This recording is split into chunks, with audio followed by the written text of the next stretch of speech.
Assalamualaikum warahmatullahi wabarakatuh. How are you children? I hope you are fine and keeping well at home. আশা কৰো তোমালোকে ঘৰত ভালে আছা, ঠিক আছে? তো আজি মই তোমালোকৰ অসমীয়া মাধ্যমৰ সপ্তম শ্ৰেণীত তোমালোকৰ যে নতুন বিজ্ঞান আছিল, তো এই নতুন বিজ্ঞান ল'বলৈ ওলাইছো। তো ইতিমধ্যে আমি এটা চেপ্টাৰ আৰম্ভ কৰিছিলো, হয় নহয়?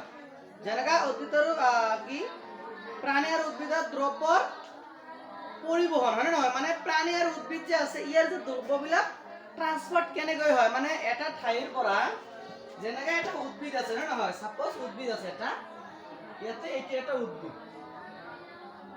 এইবোৰ হিপা, হয় নহয়?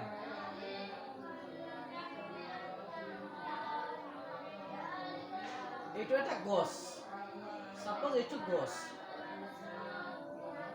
এইটো এটা গছ, হয় নহয়? এই যে গছে নিশ্চয় খাদ্য লাগে, খাদ্য কেনেকৈ প্ৰস্তুত কৰে, কৰ পৰা কেনেকৈ কি লয়, হয় নহয়? এটা সূৰ্যৰ পোহৰ লাগিব, হয় নহয়? সূৰ্যৰ পোহৰ লাগিব। এটা এই পাতত কি হ'ব, এই যে ষ্টেম যে আছে এইটো কি কৰিব, এই মাটিৰ পৰা কি কৰিব, যিমান খনিজ পদাৰ্থ ল'ব লাগে এইটো চুহি ল'ব, হয় নহয়? এই যে অংগবিলাক যে আছে এই অংগটো বিভিন্ন অংগ প্ৰত্যংগলৈ এইটো ট্ৰান্সফাৰ কৰি দিব, পাত লৈ দিব, হয় নহয়? তেতিয়া ইহঁতে নিজৰ খাদ্য নিজে প্ৰস্তুত কৰি ল'ব পাৰিব, হয় নহয়? এতিয়া কথাটো হ'ল কি, মানে দ্ৰব্যৰ কি পৰিবহন, এই যে দ্ৰব্যবিলাক কোনে পৰিবহন কৰি আছে এই কথাটো আলোচনা কৰা হৈছে। তো উদ্ভিদৰ দ্ৰব্য এনেকৈ এইবিলাকে মানে ঠাৰি বা হেৰিয়ে যদি মানে পৰিবহন কৰে, তেতিয়া প্ৰাণীৰ ক্ষেত্ৰতো নিশ্চয় তেনেকৈ মানে কিবা নহয় কিবা আছে যিটো পৰিবহন কৰিব, হয় নহয়? তো প্ৰাণীৰ ক্ষেত্ৰতো নিশ্চয় আছে। তো সেই বস্তুকে আমি তোমালোকৰ মাজত আজি আলোচনা আগবঢ়াবলৈ চেষ্টা কৰিম। তো ইয়াতে দিয়া আছে কি, আমি মোটামুটি প্ৰাণীৰ পৰিবহন তন্ত্ৰ অলপ জানিছো। নেক্সটত কি দিয়া আছিল যে তেজৰ কি প্ৰধান অংগ দুটা আছিল, হয় নহয়? তেজৰ প্ৰধান অংগ দুটা কি কি, জলীয় অংগ আৰু ইয়াত উপস্থিত থকা কণাবোৰ, হয় নহয়? দুটা অংগ, তাৰ লোহিত ৰক্তকণিকা, শ্বেত ৰক্তকণিকা, অনুচক্ৰিকা, হয় নহয়? ৰক্তবাহিকা, এইটো এটা বস্তু আৰু ইয়াতে দিয়া আছে, এই বস্তু তোমালোক খুব ইম্পৰ্টেণ্ট হয়। এই যে ইয়াতে দিয়া আছে নহয় ধমনী আৰু হীৰা, যে ধমনী আৰু হীৰাৰ মাজত পাৰ্থক্য লিখা, তেতিয়াই কিন্তু এই দুটা বস্তু তোমালোকক লাগিব। এইটো খুবেই এটা ইম্পৰ্টেণ্ট বস্তু, তোমালোকে নিজে ঘৰত মুখস্থ কৰি ল'বা যে ধমনী আৰু হীৰাৰ মাজত থকা পাৰ্থক্যবোৰ লিখা।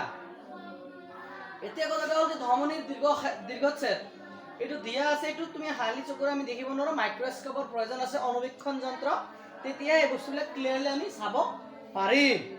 তাৰপিছত হৃদযন্ত্ৰটো দিয়া আছে, হৃদযন্ত্ৰৰ ছবি এটা দিয়া আছে, কিন্তু হৃদযন্ত্ৰৰ ছবিটো কিন্তু একদম খুবেই দৰকাৰী। এইটো কিন্তু তোমালোকে যেনেকৈ হওক তোমালোকে নিজে শিকি ল'বা, ঠিক আছে? তাৰপিছত আমি এতিয়া আহি যাওঁ মেইন পইণ্ট লৈ, যে আমি আজি কি আলোচনা কৰিম। এতিয়া কথা হ'ল মানুহ যদি ব্লাড প্ৰেছাৰ থাকে, ব্লাডৰ প্ৰেছাৰ থাকে নহয়, ব্লাড প্ৰেছাৰ নৰ্মাল থাকিব লাগিব। তো ব্লাড প্ৰেছাৰ যদি নৰ্মাল থাকিব বিচাৰে, মানে সাধাৰণতে কি 120/80 থাকিব লাগিব, 120/80, এইটো হ'ল একদম নৰ্মাল ব্লাড প্ৰেছাৰ, হয় নহয়? ইংৰাজী লিখিছো, ইয়াতে ইংৰাজী থাকে। সো 120/80 এইটো নৰ্মাল ব্লাড প্ৰেছাৰ। যদি কাৰোবাৰ দেখা যায় 130/80 আছে, তো নৰ্মাল নাই, ইয়াতে 30 বেছি আছে, না নহয়? অলপ কিবা আছে। কাৰোবাৰ এনেকৈ আছে 120/110 এনেকুৱা কিন্তু থাকে, হয় নহয়? তো এইবিলাক কিন্তু ভাল নহয়, হাই প্ৰেছাৰ হৈ যাব এইটো, হয় নহয়? আৰু যদি 120/80 জেগাত যদি 170 থাকে, এইটো ল' প্ৰেছাৰত গুচি যাব, হয় নহয়? তো এইবিলাক বস্তু তোমালোকে নিশ্চয় জানিব পাৰিবা। আমাৰ কি আছে যে ব্লাড প্ৰেছাৰ আছে, তাৰপিছত ষ্টেথোস্কোপৰ দ্বাৰা আমি কিছুমান বস্তু, হৃদস্পন্দন আছে, হাৰ্টবিট, এনেকুৱা ধক ধক কৰি থাকে না নাই, হাৰ্টবিট বুলি কোৱা হয় এইটো, বুজি পাইছা? তাৰপিছত হাতৰ হেৰিৰ দ্বাৰা 1 মিনিটত 72 বাৰ এনেকুৱা হ'ব, তাৰমানে সেইবিলাক আমি গম পাওঁ, হয় নহয়? তাৰ মানুহজন সুস্থ আছে বুলি, হয় নহয়? এতিয়া আমি প্ৰাণীৰ ৰেচনতন্ত্ৰ বুলি যাওঁ। প্ৰাণীৰ ৰেচনতন্ত্ৰ বুলিলে আমি সাধাৰণতে কি বুজো, ৰেচনতন্ত্ৰ বস্তুটো কি? ইয়াতে দিয়া আছে আমাদের বিভিন্ন রাসায়নিক বিক্রিয়া ঘটে, হয় নহয়? বিক্রিয়া ঘটে, রাসায়নিক বিক্রিয়া ক'বলৈ গ'লে কেতিয়াবা আমাৰ পেটত গেছ হয়, হয় নহয়? আমি ঔষধ খাওঁ, হয় নহয়? গেছটো কিয় হয়? সাধাৰণতে যদি আমি কিবা টেঙা বস্তু খাওঁ, হঠাৎকৈ পানীৰ পৰিমাণটো বেছি হ'লে টেঙা বস্তু খালে, পানীৰ পৰিমাণটো কম থাকিলে টেঙা বস্তু খালে এইটো এচিড হয়, এচিড হয় গেছ হয়, আমি ঔষধ খালে ভাল হৈ যায়, হয় নহয়?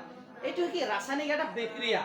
তো ৰাসায়নিক বিক্ৰিয়া দুটা বস্তু পদাৰ্থ একেলগে বিক্ৰিয়া কৰিলে আন এটা পদাৰ্থৰ সৃষ্টি হয়, হয়? আৰু ভৌতিক প্ৰক্ৰিয়াত নহয়। কথাটো বুজি পাইছে নহয়? এতিয়া কথাটো হ'ল কি যে যি বস্তু নেকি যি পদাৰ্থ নেকি আমি খাদ্য খাই আছো, খাদ্য খোৱাৰ পিছত যিবোৰ প্ৰয়োজনীয় বস্তু আমাৰ শৰীৰত লৈ আছে, যিবোৰক অলাগতিয়াল বস্তু বা অপ্ৰয়োজনীয় বস্তু আমি কিবা এটা অংগৰ দ্বাৰা কিবা এটা চিষ্টেমৰ দ্বাৰা সেইটো আমি শৰীৰৰ পৰা ওলাই দিওঁ। যেনেকে গৰমৰ দিনত আমাৰ পুৰা একদম ঘামি যাওঁ, হয় নহয়? শৰীৰৰ পৰা একদম পানী ওলাই যায়। তোমালোকে এটা বস্তু লক্ষ্য কৰিবা, ওলাই যায় যেতিয়া অতিৰিক্ত তোমালোকে ঘামি যাবা, কেতিয়াবা তোমালোকে শৰীৰত চাবা মানে ঘামটো ওলাইছে, সেইটোৰ উপৰিও কিছুমান সৰু সৰু নিমখৰ দৰে কিবা অলপ অলপ হেৰি মানে বগা বগা ওলাই গৈছে, হয় নহয়? তো এইবিলাক অতিৰিক্ত বস্তু, অলাগতিয়াল বস্তু, সেইকাৰণে এইটো ওলাই গৈছে ঘামৰ দ্বাৰা। যেনেকৈ কেতিয়াবা আমি দৈনিক টয়লেট কৰোঁ নে নকৰোঁ? তো টয়লেট কৰিলে আমি ওলাই দিওঁ।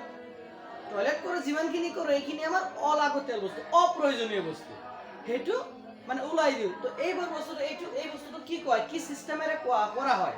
সেইকাৰণে কৈছে যি প্ৰক্ৰিয়াত বিপাকক সৃষ্টি হোৱা অলাগতিয়াল দ্ৰব্যসমূহ আঁতৰাই পঠোৱা হয় তাকে ৰেচন বোলে।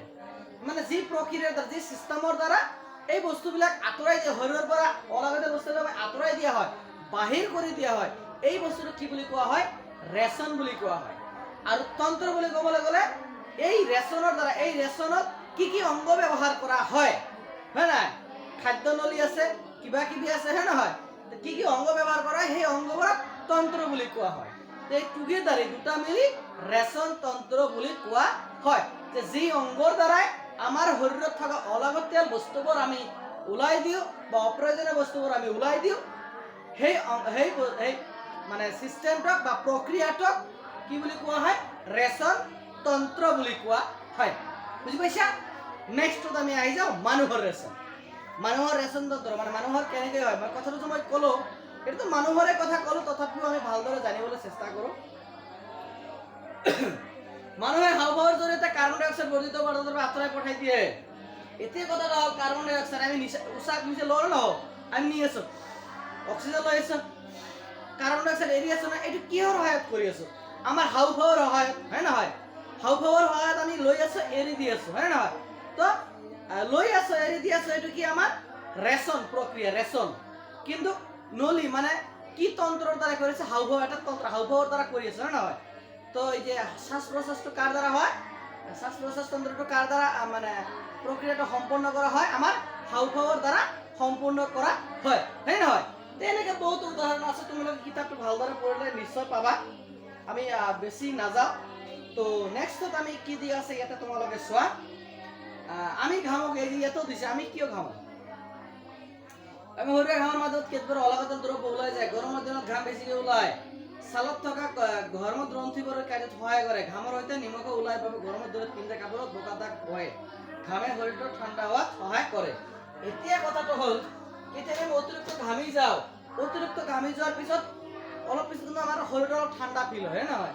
আৰু ইয়াৰ লগত কিবা মইতো অলপ আগত তোমালোকক কৈও দিছোঁ যে নিমখৰ দৰে ওলাই যায়, এইটো কিন্তু নিমখ অলাগতিয়াল বস্তু, মানে যিখিনি এক্সেছ অতিৰিক্তখিনি ওলাই যায়, মানে যিমানখিনি আমাৰ ভিতৰত লাগে ইমানখিনি ওলাই নাযায়, যিমানখিনি লাগে ইমানখিনি থাকি যায়, আৰু এক্সেছখিনি অতিৰিক্তখিনি ওলাই যায়, ঘামৰ দ্বাৰা হওক, বিভিন্ন কিবা হওক, ঠিক আছে? তাৰপাছত কি আছে যে উদ্ভিদৰ পৰিবহন তন্ত্ৰ, মানে এই যে প্ৰাণীৰ হয়, এতিয়া উদ্ভিদৰটো কেনেদৰে হয়? তুমি হয়তো মন কৰিছা যে গছলৈ পানী নিদিলে পাতবোৰ মৰহি যায়, হয় নহয়? গছত যদি পানী নিদিয়া হয় বা গছত যদি পানী নাপায়, হয় নহয়, গছটোতো জীয়াই নাথাকে ন। কিন্তু লগে লগে মাটিত পানী দিলে আকৌ পাতবোৰ কিছু সময় সতেজ হয়। সেই গছৰ গুৰিত বা মাটিত পানী দিলে গছটো সতেজ হৈ উঠি যায়। ইয়াৰ পৰা বুজি পাইছোঁ যে উদ্ভিদে মাটিৰ পৰা পানী শোষণ কৰে। ইয়াৰ পৰা এটা বস্তু আমি বুজি পাওঁ যে কি উদ্ভিদে কি কৰে? মাটিৰ পৰা পানী, খনিজ পদাৰ্থ আদি শোষণ কৰে। কাৰ দ্বাৰা? শিপাৰ দ্বাৰা, হয় নহয়? শোষণ কৰি বিভিন্ন অংগ প্ৰত্যংগলৈ এইটো কি পৰিবহন কৰি দিয়ে। বুজি পাইছা নহয়?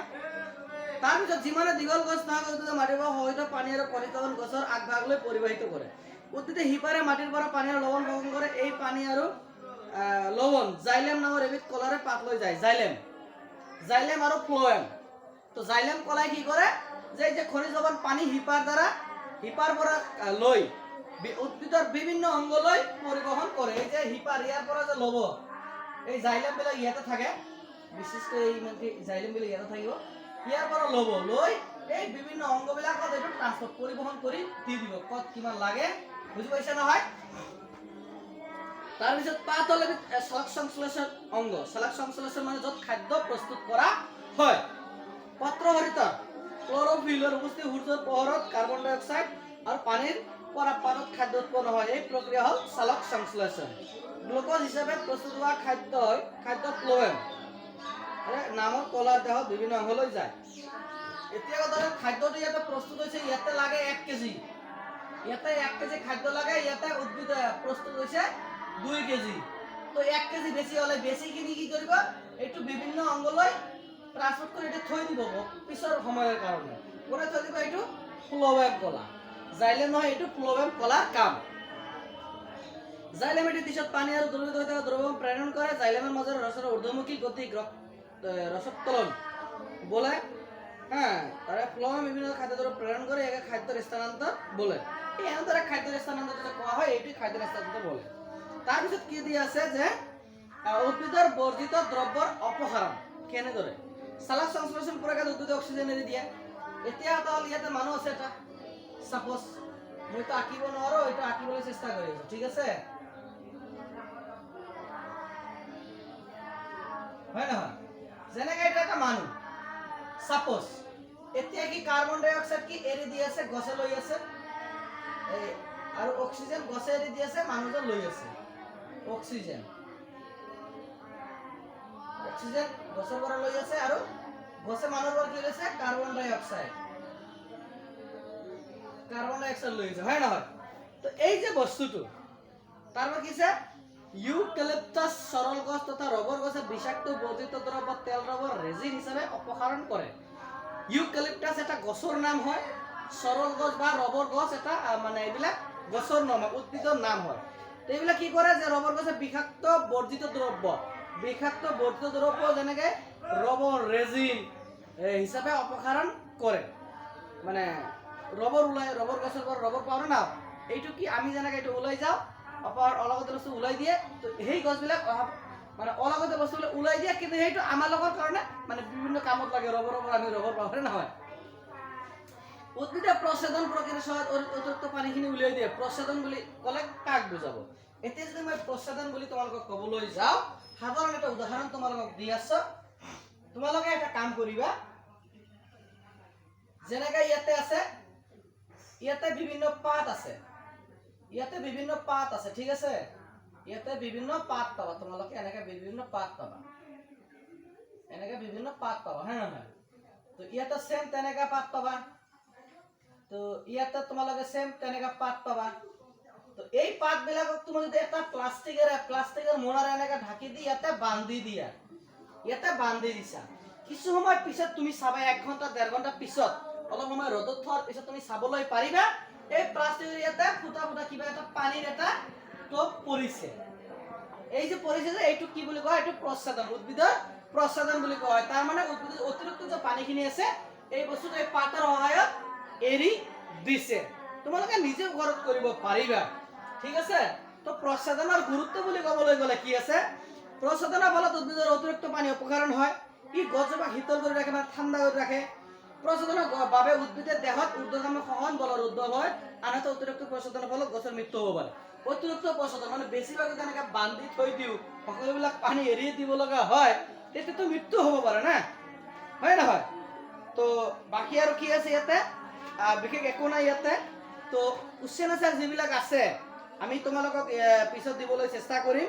তো আজি আমি বিশেষ একো আলোচনা নকৰোঁ, যদিও ভিডিঅ'টো দীঘল হৈছে, চেপ্টাৰটো অলমষ্ট শেষ হ'ল না। আমি কোৱেশ্চন আনসাৰ নেক্সট দিবলৈ চেষ্টা কৰিম। তো ঘৰত ভালদৰে পঢ়িবা। আজিৰ কাৰণে ইমানতে সামৰণি মাৰিছোঁ, ধন্যবাদ।